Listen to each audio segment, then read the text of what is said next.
kan Rabbi goota akkanaan tokkotti seenaa qabdan seenaa adda adda kallattii isaatiin namaayyuu waan danda'amu baay'ee qooda. Isaan madda diin islaamaa ummatootaaf baasan kaane isaan gaachee ifa diinii hawaasaaf qabsiisan kaale kan hawaasni arra diini islaamaa isaan irra dhaale. Jasa keessan ilmi namaa tokko beeku Rabbi laale ga'ee keessan alam guddaa galatooma akka maale nu barbaachitan bu'aan keessan dimeenyaa waamulaalle.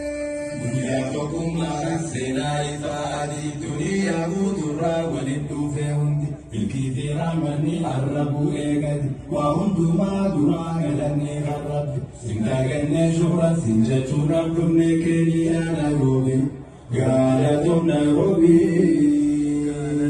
niyaadaan na seenaa teessan qabatama diinguraa shiftaanii wahida gatama arradi simani jenne baay'ee galatoma arradi simani jenne galatoma galatoma obboleewwan Ameerika galatoma obboleewwan Afrika galatoma nuuf obboleewwan Ashiyaa galatoma Australia galatoma obboleewwan kan Keniyaa galatoma galatoma galatoma galatoma galatoma galatoma.